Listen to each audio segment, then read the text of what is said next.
निवडणूक 2024च्या अनुषंगाने लोकसभा मतदारसंघ 47 व 48 करिता माध्यम कक्षाची स्थापना कोल्हापूर जिल्हाधिकारी कार्यालयातील नियोजन भवन इमारतीच्या 3ऱ्या मजल्यावर करण्यात आली आहे। या माध्यम कक्षाला जिल्हाधिकारी अमोल येडगे यांनी भेट देऊन कामकाजावर आवश्यक सूचना दिल्या। या कक्षामध्ये माध्यम प्रमाणीकरण व संनियंत्रण समितीमार्फत दिल्या जाणाऱ्या राजकीय जाहिरातींचे प्रमाणीकरण करणे, पेड न्यूजची पडताळणी करणे, फेक न्यूज, आक्षेपार्ह मजकूर तपासणे, राजकीय जाहिरातींचा खर्च तपशील देणे या विषयांवर कामकाज करण्यात येणार आहे।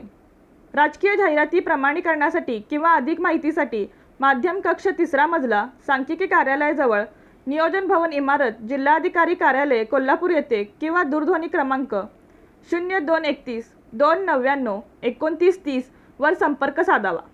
या भेटीवेळी उपजिल्हा निवडणूक अधिकारी समाधान शेंडगे, निवडणूक खर्च परीक्षण नोडल अधिकारी अतुल आकुर्डे, माध्यम कक्ष नोडल अधिकारी सचिन अडसूळ, सामाजिक माध्यम तज्ज्ञ तथा जनसंपर्क अधिकारी किशोर खोबरे उपस्थित होते।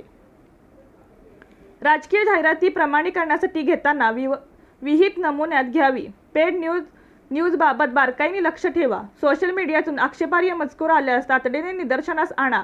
या अनुषंगाने जिल्हाधिकारी अमोल येडगे यांनी भेटीवेळी सूचना दिल्या।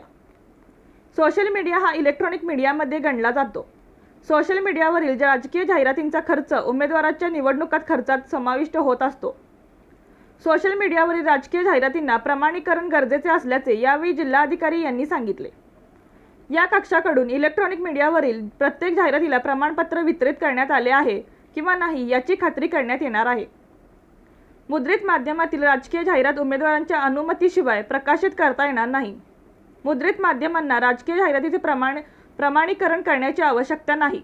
मात्र मतदानाच्या 1 दिवस अगोदर व मतदाना दिवशी मुद्रित माध्यमांना देण्यात येणारी राजकीय जाहिरात उमेदवार किंवा पक्षाला माध्यम कक्षाकडून तपासून प्रमाणपत्र घेणे अनिवार्य असल्याचे जिल्हा माहिती अधिकारी सचिन अडसूळ यांनी सांगितले। माध्यम कक्षात paid news, TV, radio, FM, social media, माध्यम प्रमाणीकरण, वृत्त आणि कात्रण युनिट स्थापन करण्यात आले आहे। राजकीय जाहिरात प्रमाणीकरणासाठी पक्ष किंवा उमेदवारांनी माध्यम प्रमाणीकरण व संनियंत्रण समितीच्या माध्यम कक्षाशी संपर्क साधावा असे आवाहन जिल्हा माहिती अधिकारी तथा माध्यम प्रमाणीकरण व संनियंत्रण समितीचे सदस्य सचिव सचिन अडसूळ यांनी केले आहे। रणनीती न्यूज चॅनलला आजच सबस्क्राइब करा आणि रहा अपडेट।